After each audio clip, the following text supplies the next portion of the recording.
Welcome to Politics Done Right. I am your host, Egberto Williams.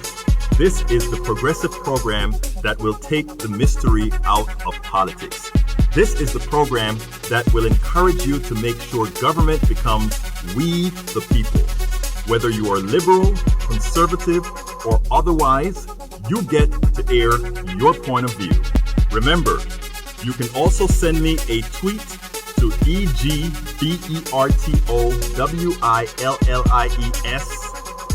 That is, at Egberto Williams. Let us engage. It is politics done right. 1, 2, 3. Well, folks, welcome to one more edition of Politics Done Right. I'm Egberto Williams, your host. Thank you so kindly for being a part of the show. We are going to have a great show for you today. We have two great interviews to play for you. One with JD Scholten. You know that guy that is running against Steve King. Steve King been big on the news. He's been big on the news for what he said about rape, for what he said about a whole lot of stuff. Well, we have the guy who is going to challenge Steve King, that crazy dude. We have him, and I interviewed him at Netroots Nation, and at that point, he wasn't sure that he was going to run, and I kind of said, hey, folks, anybody who's listening to this right now, talk to JD Scholten and make sure that JD Scholten's going to run in Iowa 6 against Steve King. Steve King is ripe for the taking. And then we also have Brianna Titone. She's a trans woman from Colorado in a very conservative district. And she won. And one of the reasons that I wanted to feature her is to kind of remind our folks that winning is all about going to folks and letting folks know that you are going to be there for them, because it really, really works. If Americans know that you're going to be there for them, you know what? They'll give you the second degree. You know, folks, all these folks out here know that I'm a good old lefty, but you know, they enjoy the conversation because they know it's coming from the heart. They know that that we mean business. They know that as long as you can have a great communication, all is good. So we have those two great interviews for you. But before we get started, let's see how we're going to do this. Let me go ahead and start the show. Then what I'm going to do after I start the show is I'm going to get into I want to play another piece. I just heard it while I was preparing the show on the laptop here. It's a little piece that Zerlina Maxwell did. Again, she's been knocking it out of the park as a pundit these last few days. I am very impressed with the young lady because what she's doing is the way the punditry works is, the person who is leading the talks or whatever, they make their comments, and then they expect the pundit to kind of go along, and they are the ones who define what the narrative is.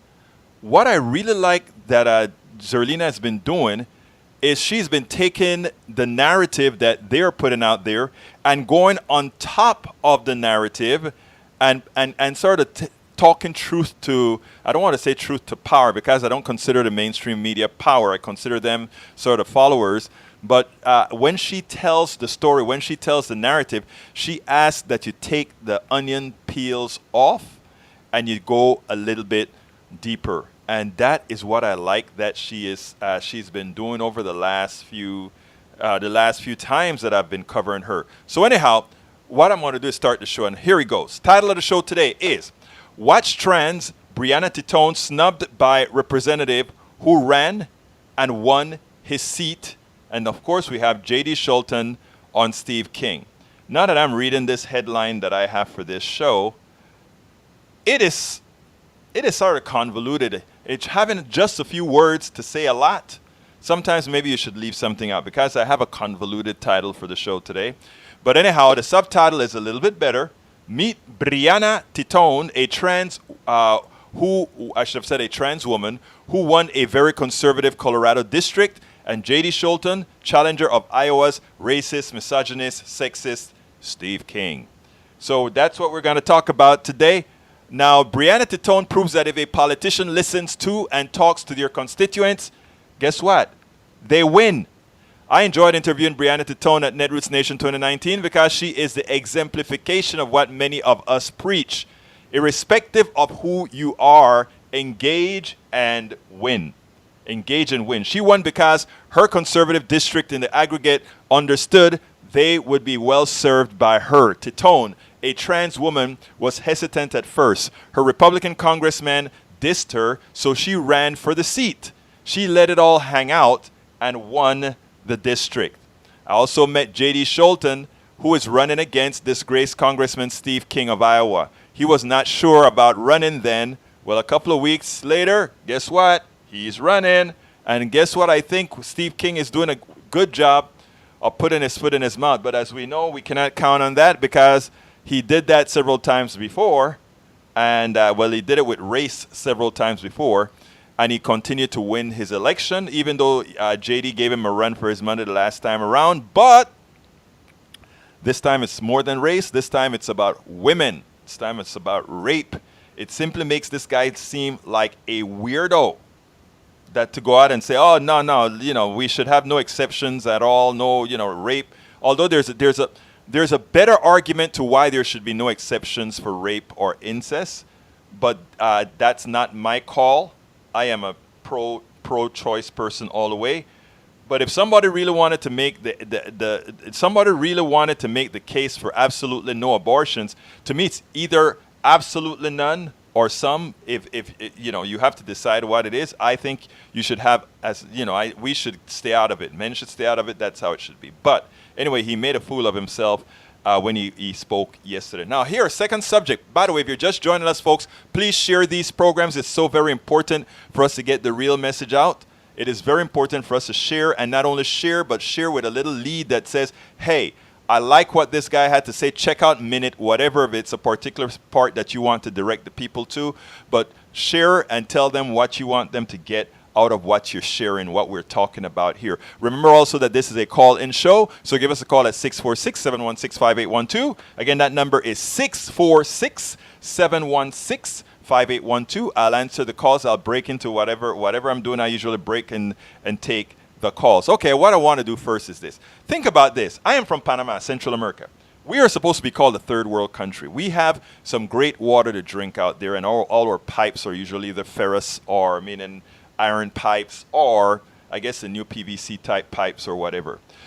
It behooves me that in the most advanced country in the world, we now have a city in New Jersey where people are having to be given bottled water. Do you understand what that says? That a major city in the United States, it was the second major city that made national news, that somehow now people have carcinogens and other things in their water, so now they have to bring in bottled water. Think about if you're in Germany, in England, in Nairobi, in South Africa, and you know that America is the #1 country in the world, and you start to hear these things. First, now they done elected Donald Trump. They can't keep their water clean. Look at that city outside of Michigan. Can't remember it now. They can't keep their water safe on the East Coast. They can't keep their water safe right next to the biggest body of fresh water. That is America today. Our infrastructure is crumbling and we can't get a damn thing done. That is America. Remember, those of us from the third, what you guys call the third world, that came here and became United States citizens. Do you understand the impact? Do you understand the impact of living in this country we migrated to, where you cannot drink the water in several cities in this country? I saw the news today and I said, wait a minute, I wonder if right here in Kingwood, where they have a mud district to get the water out of, well, I think the city controls it now, is the water safe? We can't, and it all comes to be either because we allow our chemical industries to dump at will, or we have pipes that are deteriorated and not replaced because we don't want to tax the wealthy to build the infrastructure that needs to be built. Folks, do you understand what is happening to the country? And then we elected Donald Trump. Somebody that makes us look so stupid around the world. When it coming from Panama, do you understand the shock? I remember when my grandfather was in the States before all of us. I don't know, merchant marine, I don't know how he got here. Anyhow, but he was here in the States. And I remember sitting down in Arco Iris, my town, Rainbow City, and in Sabanitas. And my grandfather would come home from the United States. He used to fly Braniff. He flew Braniff into Tocumen Airport. We'll drive the hour and a half to go pick him up at Tocumen Airport, bring him back, watch him. And by the way, those were the days where everybody flew in a suit. So my grandfather would come out in a suit off of Braniff Airline, and we'll go away, pick him up, and then we'll take him to Cologne. And I remember, he used to sleep in my room, so I had to sleep somewhere else. And my whole room was his. And then I remember going into the room and picking up his shoes and looking at the sole of the shoes. And I used to say things like, imagine these shoes walked in the United States of America. That is a kind of fondness people from around the world had of the image that America portrayed itself as. And that's how a lot of people was, oh, you're going to the York, eh? Vas a... Yeah, Nueva York, hombre, tú sabes esa vaina, man. That's cool. That's where we heading to, New York, man. Or we're going to Houston, California, Texas, Florida. That is the vision that we had of America, That is who we thought America was. All the immigrants that are coming here, and by the way, we are all immigrants, and all of us coming over here because it is that light that we're looking for. And we came here, and most of us, were a net positive for the country. Net positive. We did well in the country. We did right by the country. We were the bastion of Americana. And to watch what those who consider themselves the owners of this country, and we are all owners of the country, okay? But the country being not the land, but the country being the country, with what it means. And then to watch what those who want to get rid of the immigrants are doing to the country proper. It isn't those immigrants that are effecting the policy that's screwing the country. It's the ones who've been here, the ones who like to tell the immigrants, even though they are immigrants earlier, to go home. They are the ones destroying the fabric of the country. They are the ones that are making sure the infrastructure go to rot. They are the ones that are ensuring our people are drinking crap for water. They are the ones, the ones that consider themselves the originals. They are the ones that say, no, we are full capital. If that can't be done, we can't do it. They are the ones that are constantly saying, no, no, no. And all these immigrants that are coming in here looking for a job, they're not looking to conquer. They're not looking to kill. Most of them, they're coming in here. The immigrants are coming in here and they find work and they find businesses and they create their taco shop and they create their little thing that they scroll along New York Avenue, or they scroll around in Houston and they sell things and they're ingenious and they bring vitality to the country. And the originals, not the originals really, the originals are the natives. But so many of these people now want to say, go home, while they destroy the country. It is not the immigrants that are destroying this country at all. The immigrants revere this country. They revere this country. They come over here and they're like, wow, I made it. I'm able to come here and do what I want to do. And the narrative is all screwed up. And that is because we have allowed a media to tell the story. And in transitioning here, I want to show you what I mean by that. And it's not going to be immediately evident. I'm going to show you a piece by Zerlina Maxwell today. And it's amazing because I saw it there and then I saw the indirection to what I was going to talk about immigrants. This little part that I'm talking about immigrants, I saw the indirection. And I want you to listen to it and I'm going to take it to you on the other way back. But Zerlina Maxwell was addressing a tweet by Donald Trump today who admonished the Prime Minister of Israel not to let Ilhan Omar or Rashida Tlaib into the country. Okay? They don't want those two in. So they're saying, no, these are two American congresswomen. And Israel is saying, absolutamente no, you can't come to the country. These are women who are going to vote on aid to Israel. These are women who form a part of the Congress that gives aid to this foreign country, Israel. And Israel is telling them they can't come in. But the worst part about it is Israel now has a backstop. They can say, well, your president told me not to let them in, like if the president should have any sovereignty over Israel, right? So anyway, the president said that, but in the process, he said quite a few other things. But the folks were not concentrating on all the other things. And that is why I love what Zerlina Maxwell did. What Zerlina Maxwell did was not look at what everybody else was talking about this tweet, but looking at the essence of this tweet. Check it out, and we'll talk about it on the other side. Axios first reported last week that the president was lobbying Prime Minister Netanyahu to bar the congresswoman's entry, using a law passed in 2017 that requires the interior minister to block foreign nationals from entering Israel if they've supported boycotting the Jewish state. But White House Press Secretary Stephanie Grisham called that report fake news. Well, Zerlina, it doesn't seem so fake now. Yeah, I mean, I just think that this is unprecedented. Everybody's been saying that all day long. But I think that we're skipping over a couple things in the tweet that are alarming to me, in addition to the fact that this is happening. He is straight up lying about these congresswomen and their position on Israel. They do not hate all Jews. They have never said they hate all Jews. They have been critical of the Israeli government. They have been very clear on the fact that they are not talking about Jewish people. In addition, when Ilhan had the tweet that was seen and perceived by many as anti-Semitic, she had, listened to many of her colleagues in Congress and heard them out, apologize for that, and subsequently she has not done anything like that since. So the fact that she made one mistake, cop to that mistake, I think the president will never, ever, ever do.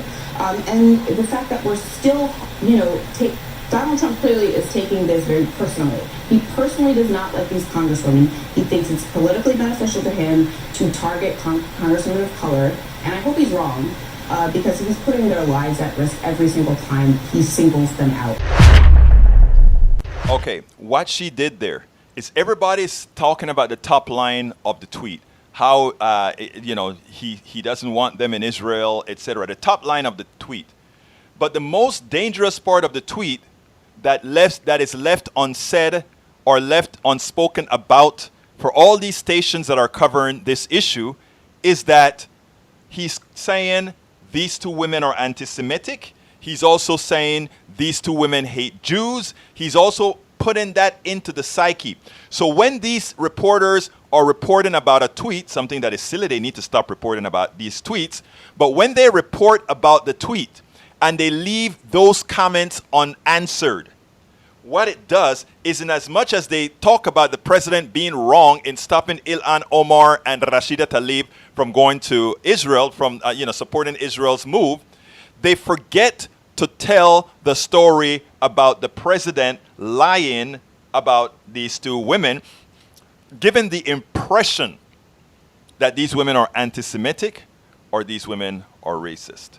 It is so important, and it was great, grandiose, that she caught that right away. Notice what she said. There is something else in this tweet that I really think we need to talk about. And that is what we call real punditry. That is what we call real journalism. Not just the top line, but what comes beneath. It's the same thing that we talk about when what the president has been doing with judges or whatever. People talk about, so Garland got, he kicked out, Garland didn't get his position, or they got rid of the filibuster XYZ. And they leave it as if, okay, they wanted to get their man in, so they got the filibuster. What I tried to do the last 2 days is make that story a bit deeper. In other words, the reason why McConnell is going through extraordinary steps to get these judges in it's, I mean, he would have tried to do it anyway, but the reason they're taking these measures, notice he doesn't get rid of the filibuster for other things that he wants. But for this one, for the judges, he does. And, you could actually say that that's the one you shouldn't get rid of the filibusters for, because it's a forever position, right? But you see, Republicans understand. I'm repeating this from yesterday and a couple of days now, but I need to get this for all my newcomers. Republicans are playing a new game. They know that it's going to be they know that progressivism is is coming into play. And not only that, they know that the country is becoming much more progressive, and as such, we will have a progressive president. As such, we will have a progressive Senate. As such, we will have a progressive Congress. Yes, it will start as slow progressivism and keep increasing. So the only solution to that, because of what comes with progressive values, we don't allow you to rip people off. We don't allow unfettered taking of people's monies and income and wealth in an unfettered manner. You got to work for it. In other words, that $160 billion that Jeff Bezos stole from his workers by not paying them what they deserved, we're going to tax the holy hell back out of it to take it back and give it back to society where it belongs. But, they want to be able to get rid of that. They want to say, okay, even if that's what America wants, even if America doesn't want to allow the plutocracy to rip them off, that's our system. We rip people off. So what we are going to do is fill the entire damn country with right-wing dumb judges. And in the process of doing that, doesn't matter what laws Congress passes, the progressive Congress, and it doesn't matter what laws the president signs.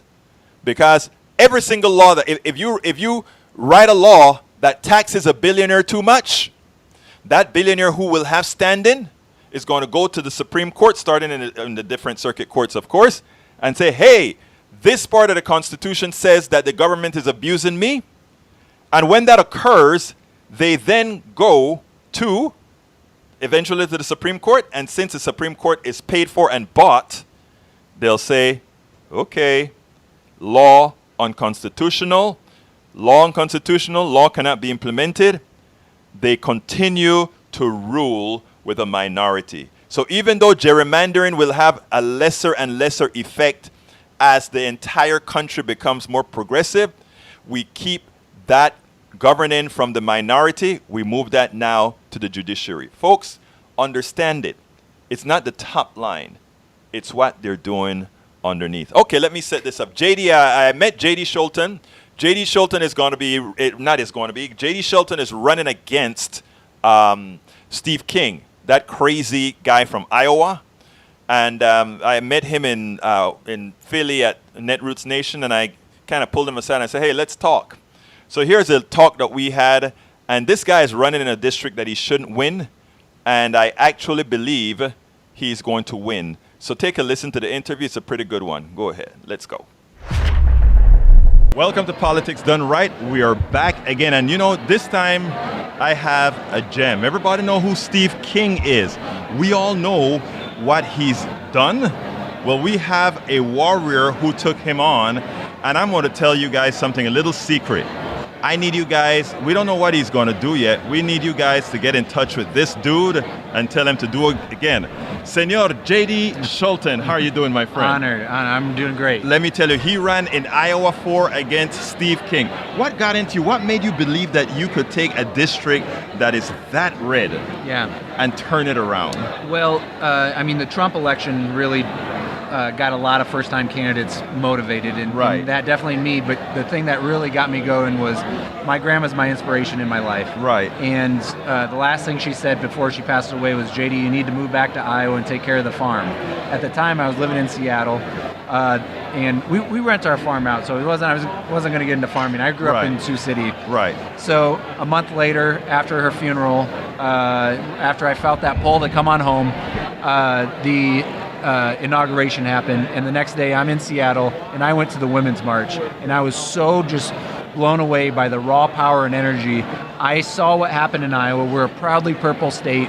and it went ruby red. And I said, that's not us. Obama won twice, and then Trump won in 2016. It made no sense. Made no sense, and I was like, that's not us. And so I moved back home to get engaged. And after a month, nobody was running against King.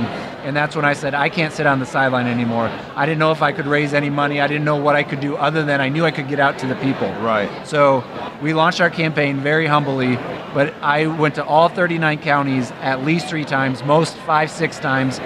Winnebago Industries are made in my district. I ended up buying a used Winnebago RV, throwing our logo on the side. Our logo. Here is the logo, guys. There is the logo. Yeah. And just went all, just continue to go out there. And we started this grassroots movement that what we saw when I first went out there, we got the people were like, oh, God bless you, somebody should run against King. Right. Second time was, oh, you're just not Steve King, you're standing for something. And the third time, we saw hope. And we saw these people who were kind of ashamed to be Democrats early on put yard signs in and go out and canvass. And it was amazing, the grassroots movement. And I feel we just ran out of time. JD, I think you ran out of time for that. Let me tell you something. The reason when I saw you walking by around, I said, got to get this guy on this, because after following that story, right, I think it is important for people to realize that no district is unwinnable. Amen. Absolutely no district is unwinnable. But better than that, the policies that we stand for are the policies that, based on the polls, Americans say they want. We just need to have the candidates who have the balls to go out there and work for those policies. So tell us a little bit about what you stand for. Yeah, so I mean, we ran very simply last time of, we want a healthcare system that works for all of us, Medicare for all. We want an economy that works for all of us. Not only it's raising the minimum wage, but it's in my district, we're the second most agriculture producing district in America. It's running on antitrust and breaking up these corporations that dictate. They're squeezing farmers on the input side and on the output side. And then the last part, running on campaign finance reform. But the one thing, we don't do any of this unless we save our planet. Right. And we got to fight for climate change. Now, look, a lot of people think all of this is wishful thinking, or every time an election comes around, people say this. The reason we have not been able to attain these values, these policies, is because we haven't had the right candidates win. We have a crop of candidates now that we can do this with. Assuming that you were to run again, even in Iowa 4, it would mean that we have the crop of people who can do it. So why don't you tell me? Well, I mean, tell you what. No. Tell me. First of all, do you agree with what I'm saying? Oh, absolutely. I mean, we got to continue to take the torch. So one of the reasons I ran is my heroes are Paul Wellstone, Berkeley Bedell, and Tom Harkin. Right. And if you don't know Berkeley Bedell, in 1982, he ran, his re-election poster said, the 1% controls our government. What is the 99%? Do they have a chance? Berkeley Bedell has some ideas. He's 99 years old, just endorsed Senator Warren for president. Those are my type of candidates. And so I'm trying to carry the torch that they lit. And you know what? You carry the torch very well. And folks that are listening now, make sure that he carries the torch again. JD Scholten, it's a pleasure speaking to you. Thank you. Absolutely. I appreciate it. Okay, now he decided to do it after all. So when we did the interview, he was kind of iffy whether he was going to run or not. Well, now he decided, yes, I'm going to run. And Steve King now is gone. Well, Steve King himself has to get through a primary. I think there's a Republican that is primarying Steve King. So he's not going to have like smooth sailing or something like that to his reelection in Iowa. I said Iowa 6. It's really Iowa 4. I think earlier I said Iowa 6. It's Iowa 4. Now, this other candidate, well, this is not a candidate anymore. She won. This was a trans woman. She was kind of around the area that while we were doing a lot of taping with a lot of the other politicians and so forth, and I kind of spotted her, and I kind of had heard of her, and when I saw her through the side of my eyes, I said, that's that woman. So anyhow, I called her over and said, hey, you're the one who won XYZ. She said, yeah. I said, okay, let's talk, and we sat down and talked for a while, and it was interesting because I got a detail into the story that I hadn't before. But before I get to playing her, let me go ahead and bring on the caller. I hadn't seen the caller here. But anyway, caller, come in. Who do I have the honor of speaking with? Hey, Berto, it's Johnny. Brother Johnny, talk to me. Oh, man, I mean, so much stuff happening in the news today. I had to call you about two things that kind of made the radar kind of go bleep. Yes.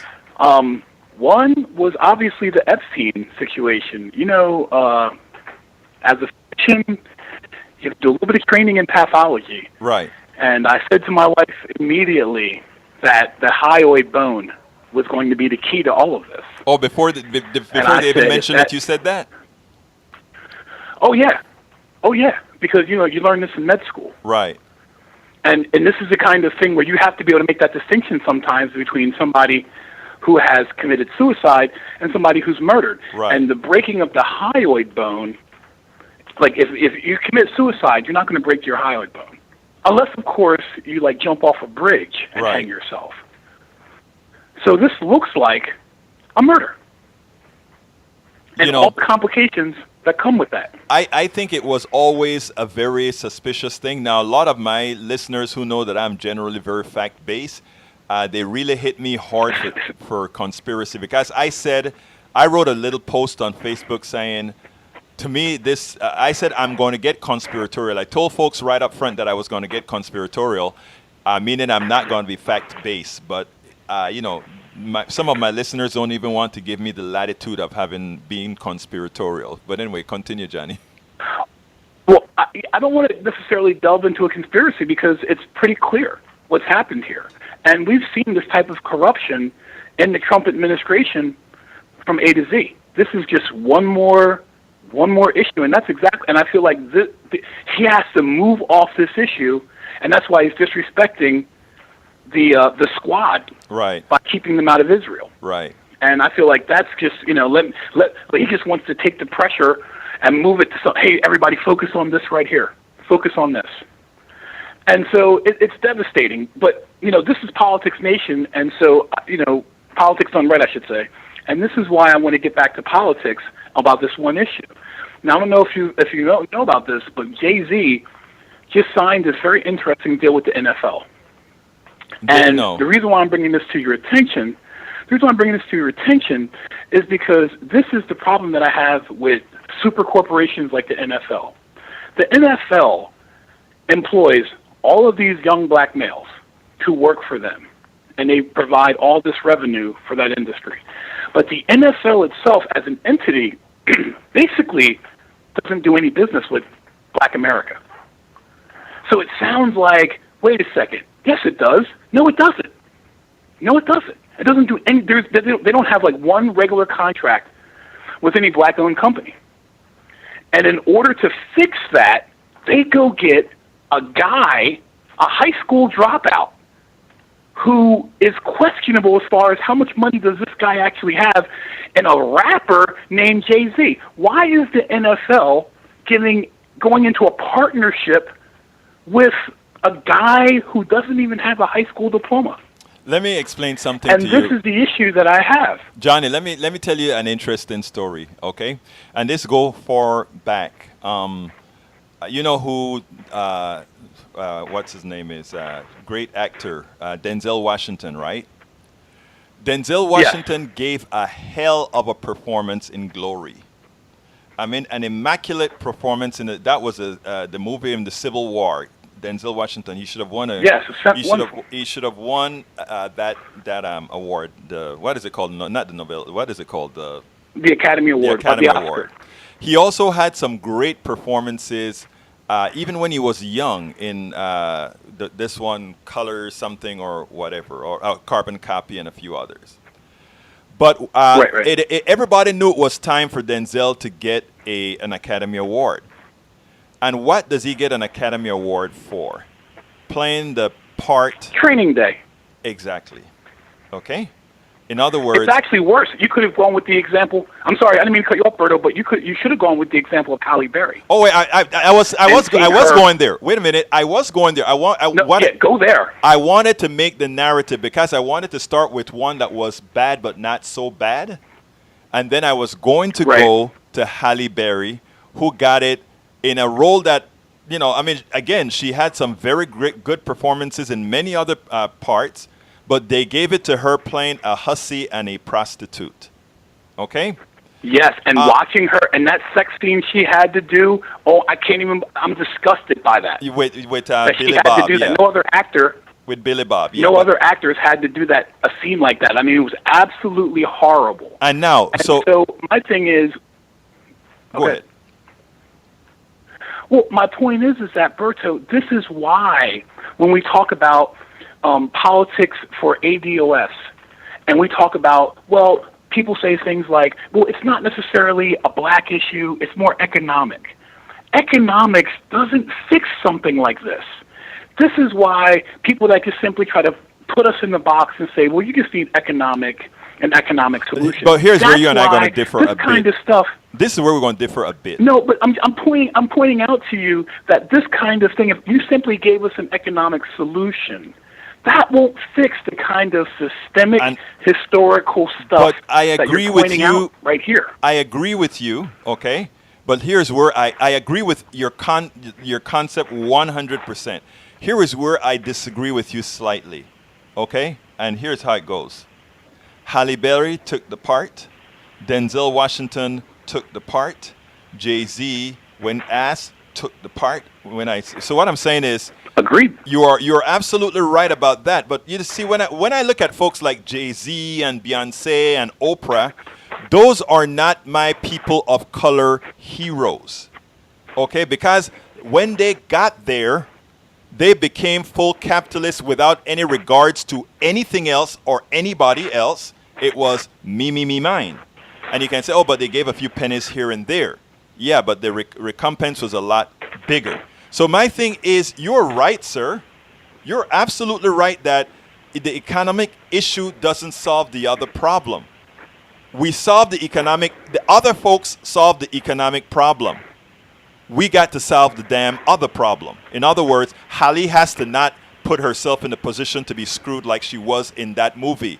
Denzel has to put himself in a position that I'm not going to play a low down whatever more than anybody else. We are the ones who have to say, put yourself in that position and say, I just ain't going to do it.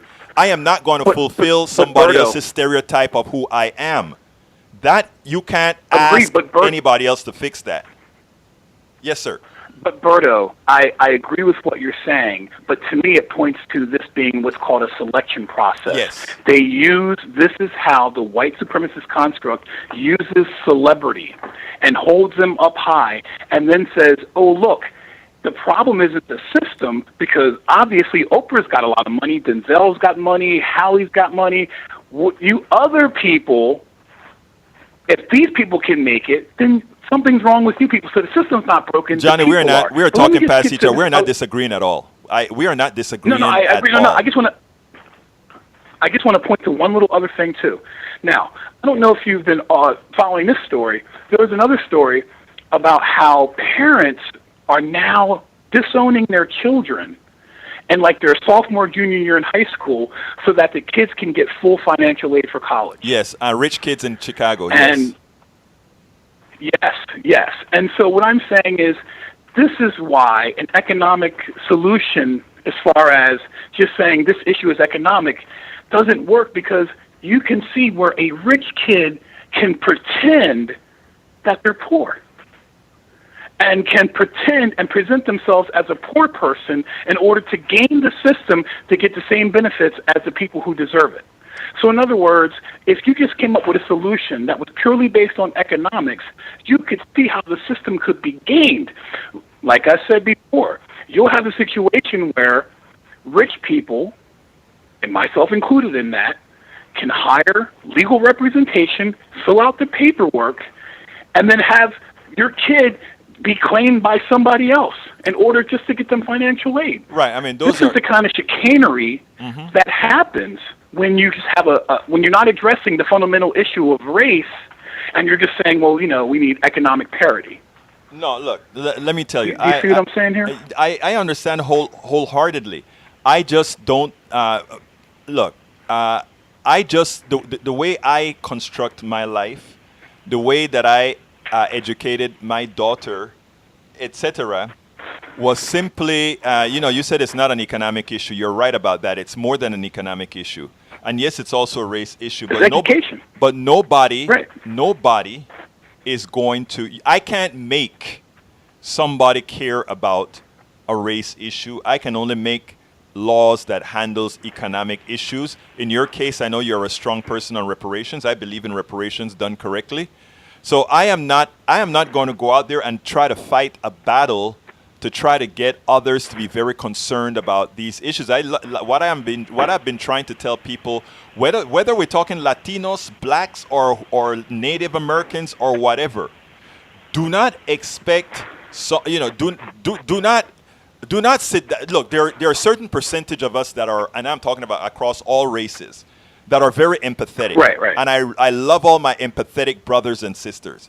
But there are some that are just carnal. In other words, if I was born in 1990 and you were born in 1990, and whatever the case is, no special benefits for you, even though your condition had a genesis that was cruel, or your condition had all these different issues. We don't care. And there's a study that shows that there are a group of people, and generally speaking, a lot of folks who identify themselves as culturally Republican. Culturally Republican. And this is not a hit on my Republican brothers and sisters. It just says that people that can live within that sphere has a different degree of empathy. They have a different degree of who's responsible. They have a different degree of these things. And, so that's where it's at. Well, let me ask you this question. Do you believe that the Trump age is really about this objectified cruelty, where cruelty used to be something that was frowned upon, and now we have a situation where it's almost like an orgiastic approach to cruelty? Where you see these Republicans almost excited. Hey, Johnny, cruel. I got to get to another tape, but I want to respond to that because you hit bad. You hit the nail on the head. And I've written about that several times. Trump made cruelty vogue. Okay? He has made cruelty vogue. And that is the danger that he presents. Absolutely. All right? Absolutely. Thank you, my brother. Thank you, brother. Great point that you just made me make right there, but you did the right thing. Thank you. Have a wonderful day now. Okay, folks, let's go ahead and get to the last interview. This one here is with Brianna Titone, and she shows what it's like when you say, we will win no matter what. Here is Brianna Titone. Welcome to another edition of Politics Done Right. I'm with State Representative Brianna Titone, and I got it right this time, who is a state representative from Colorado. Tell us a little bit about you, because you have an interesting story that I think the whole country would like to hear. Sure, yeah. Well, I'm originally from New York. I moved to Colorado about 12 years ago and was working in the mining industry as a consultant. This was before I came out. So I was traveling around the world doing a lot of work. Ultimately, I wanted to be an FBI special agent, and that's what I was striving for, going through that process, that long process. And I got to the point of not getting in before I turned 37. And that's the cutoff. So on my 37th birthday, I was down in Mexico working on a silver mine and by myself, and very sad that my career was no longer feasible to have. So when I got back to Colorado, I was trying to figure out what I was going to do next. And the first thing I went to do was really learn about myself and try to figure out what was going on in my life, because I felt different. And then this is something that you felt all your life? Yeah, since I was a kid, and I lived in an area where I didn't have any role models. It was a very small town, so being yourself was usually ended up with bullying and stuff like that. So I really just tried to play the role that society branded me with, and lived my life that way for a long time. But after figuring it out, I came out and then immediately started to learn about what my community as a trans person, the LGBT community, But was you weren't going trans through. then, right? Well, I had come out as being trans at that point. Okay, you did. All right. Yeah. So I learned that there were a lot of things that needed to be done to help the LGBT community, and being that I was someone who wanted to work in my community as an agent to help people. I'd also been a volunteer firefighter when I was a teenager, and HOA president, and I volunteered at another group called Netroots. We help law enforcement find dead bodies and evidence and stuff, but that's a whole other story. Once I realized that I could do something and I wanted to do something, I started going to these lobby day events. And it was the first time I had been in the Capitol. In Colorado. In Colorado, Right. That's right. And we went to go see my legislator. We tried to team up to go talk to our legislators, and my legislator would not come talk to us. He refused to come out to talk to us about an issue we wanted to talk to him about.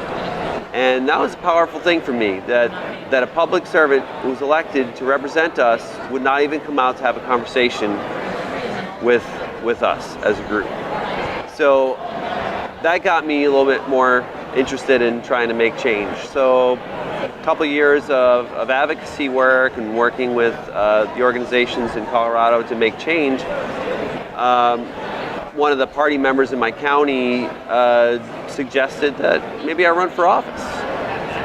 And as a transgender person, I was a little reluctant to do that because... Especially since you're in a conservative district, right? That's right, yeah. My district hadn't seen a Democrat win since it was drawn at the last census. So then the margins have been quite high with Republicans winning. So what kind of margins? 14%. Wow. In other words, an R plus 14. Yep. Okay, continue. Exactly. So the chair of the local county party suggested that I run for office, and I was like, well, I've got a lot of qualifications, and Because you're a geologist as well, right? Yeah, I have 4 different degrees, 2 bachelor's degrees and 2 master's degrees, and a lot of experience working with people, and I thought that it was a good idea, but I didn't know if it was feasible because there were very few transgender people that have been elected at any level. Right. But at the time, Danica Rome was running. She was it was 2017. Right. And she was doing pretty well, but I still wasn't sure until Election Day when she won. And that kind of gave me the thumbs up to say, all right, you can try. This is possible for me. So we declared to run and got a team together, and it was a struggle because... Why was it a struggle? Because of that R14. Right. Because it was such a conservative area that hadn't seen a Democrat win, never mind a transgender person winning in that district. My district has a lot of churches in it. Some are very conservative. So that's kind of always been the sentiment, is that that's prolific in the district, and you're not going to penetrate into that sentiment to change people's minds. Right. But the one thing that I knew that gave me the courage to really go full on was that Hillary won the district in 2016. Right. So if she could win that district in 2016 by a small margin, that's all the margin I needed to win in 2018. But the question is, I don't want to interrupt. Hillary winning in that district back in 2016 was different since she was running against Donald Trump, right? And I think it's a district that is a bit more affluent. Is that right? Absolutely, yeah. And so that, I don't know if that was put it this way, you interpreting that as giving you the ability to win, I think, was bold. Well, that's why I didn't get a lot of support. Right. Because it was if that was the only metric I was going on, without any polling or anything, it was my faith in myself and that number and the hard work that I was going to put in. That was going to put me over. I'm going to tell you something. I think you used the Hillary win in those circumstances to push it, because I don't think the win meant much. The Hillary win in that district meant much. But go ahead, continue. Well, your point is taken very, very well. The other thing that we had going on was the dissatisfaction with Donald Trump. And that dissatisfaction with Donald Trump has really gotten a lot of people upset and really trying to make those changes. And we saw that in 2017 with municipal races. We saw Danica Rome win in 2017.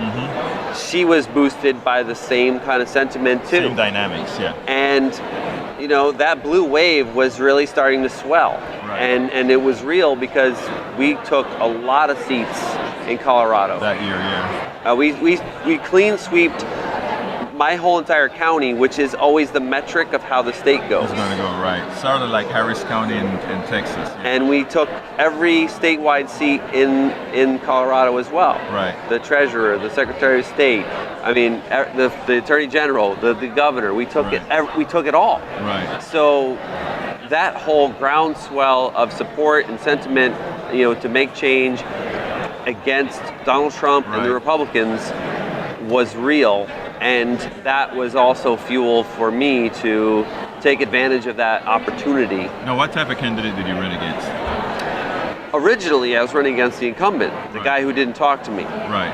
After the primary, and in the primary, this was the first year that unaffiliated voters were able to vote in the primary. So this was a really interesting year because we got to see 33% of the population decide in the primary how they wanted to vote. Right. So in the primary, I was unopposed, he was unopposed. I had more votes than he did. Right. By a substantial amount. Right. By, I think, like 11%. Wow. So I was feeling very confident after the primary. Yeah. Still, the politicos were not quite convinced that I was going to win. Right. He decided to run for lieutenant governor. Oh. So he got out of the race, and that opened up the seat. Having that open seat was good for me because the new candidate that came in only had from July to November to run a campaign. Right. But they really didn't do anything. Right. They didn't run a heavy campaign. They relied on the numbers that were in their favor coming in. And I think that they just, were relying on that without putting any effort in. And, we knocked on doors. We knocked on 50,000 doors and we won. Right. Now, what was the margin? I won by 439 votes. Like, people talk about percentage. It's less than 1%. It was less than 0.5%. But you won. But I won. And did they have a recount? Nope. Didn't need a recount. Okay. We were over the threshold for recount. For the recount. Well, that is great. I think that's important, Brianna. I should call you State Representative Titone. That is very important. And look, I tell you what. Tell us what you think this means for your community as a whole. I mean, I think it's a community that now it's very active, but likely in the past never thought it had chances in places like where you're at. So what does that tell your community?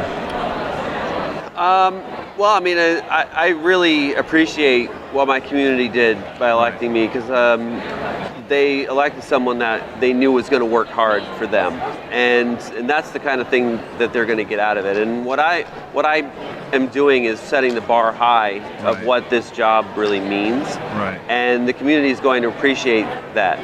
And I tell you something that one of the reasons I wanted to interview you is it's deeper than that, right? And I hope I'm not crossing any lines in the way I'm going to say this at all, but as a transgender person, winning in a district, I don't care how conservative or how upset folks are with Donald Trump. The way many people operate is Donald Trump has a 44% support level right now, not because those 44% love him, but because they're culturally attached to him. Right. Just like these other people, many would have been culturally attached to somebody that was not a trans person. You went out there and you showed hard work. You went out there and you made them believe that if you got into the Senate or into the Congress, Colorado Congress, you were going to go out there and work hard for them, things that meant something to them. I think we have a lot of lazy politicians right now. And I think if more politicians went out and showed Americans that they were going to be out there working for them, we would have more Brianna Titones out there. Well, you know, I was very honest when I talked to people at the doors. Right. I mean, just showing up at the door as a transgender person is a big statement to make. Just show up and say, hello, here I am. And what I would tell people is that, you know, I'm trying to work for you. I want to know what's important to you.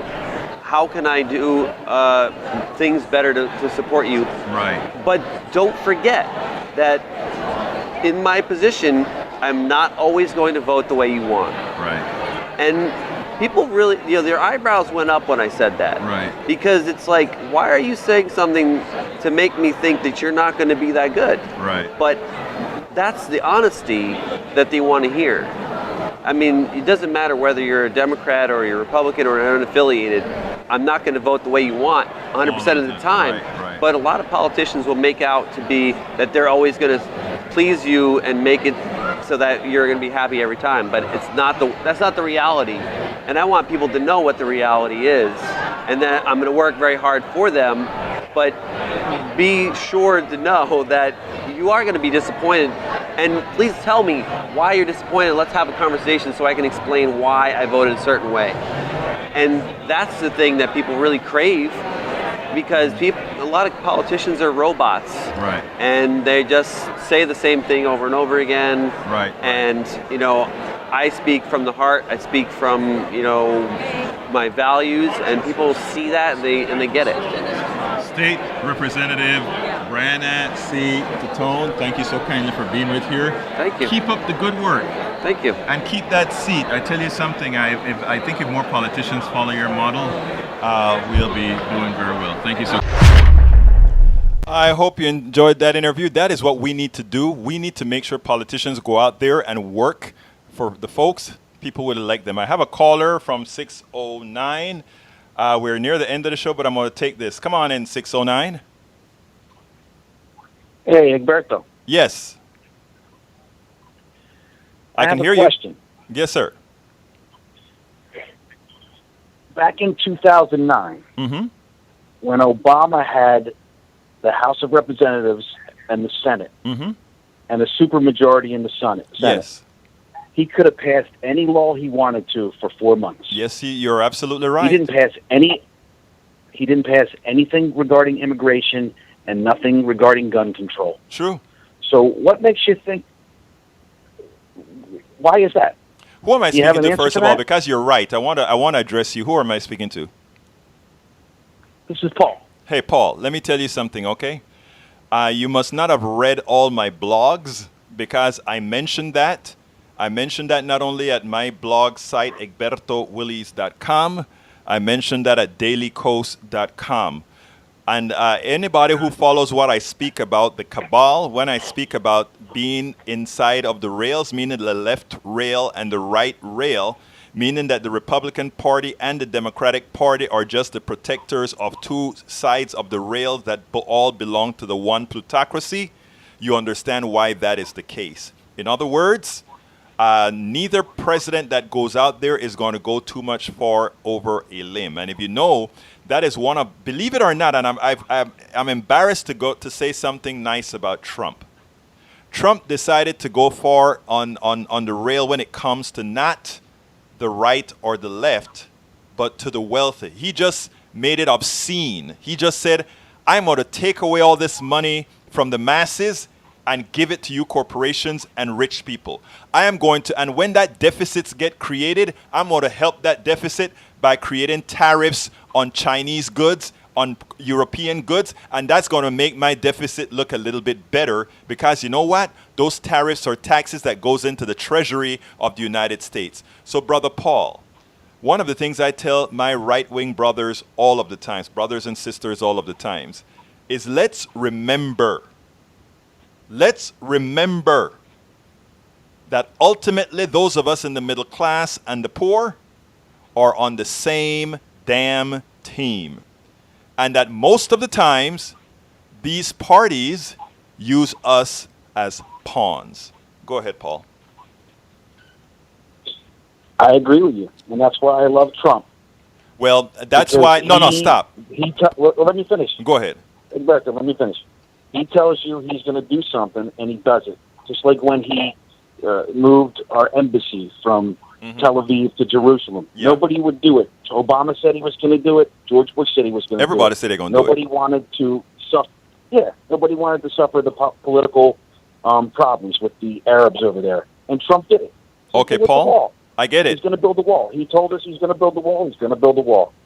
Paul, look, Yeah. I don't have the time to continue this discussion, but I just want you to keep something in mind.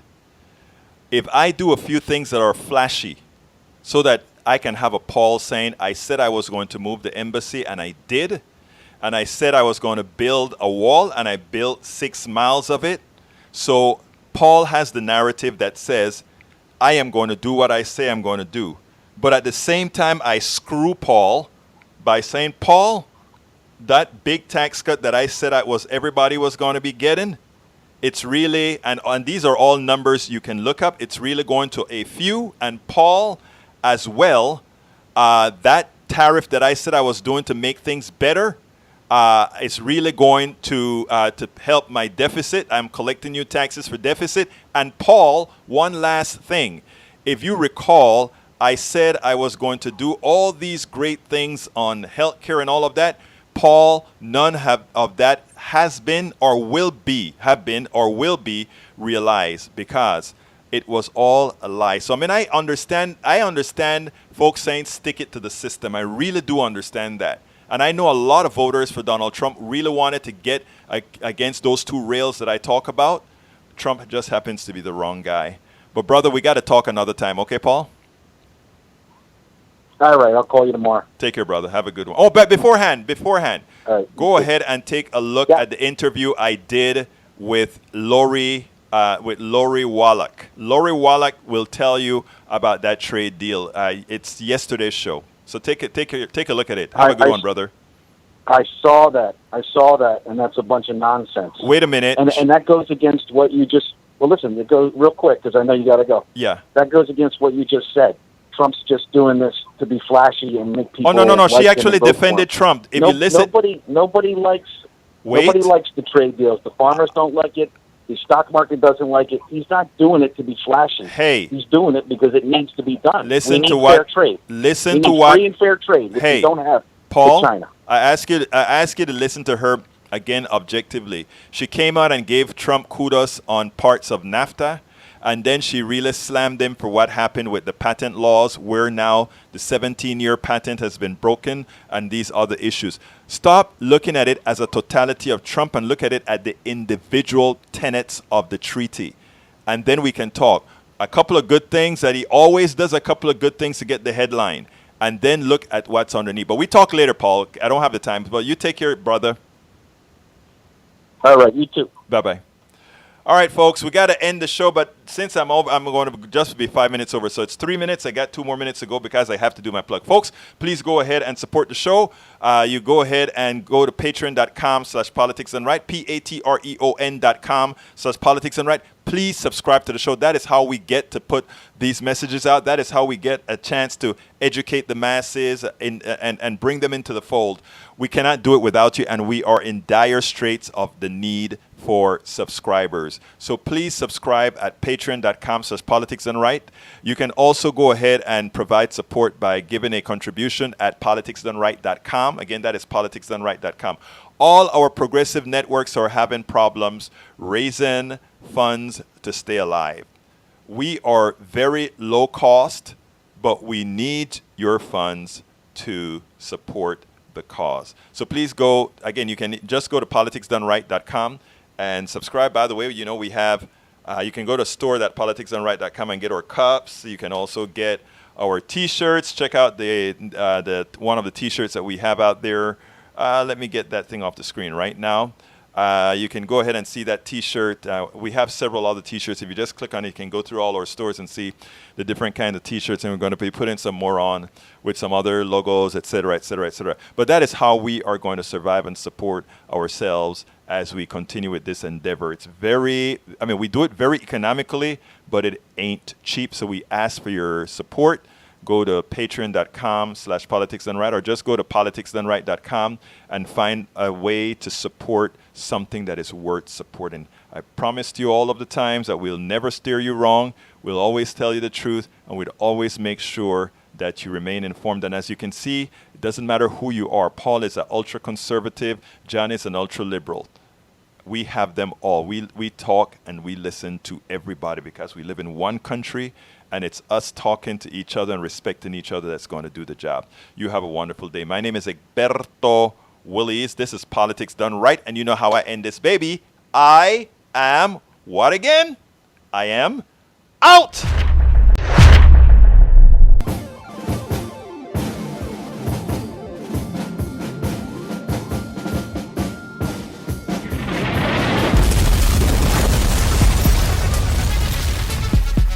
Welcome to Politics Done Right.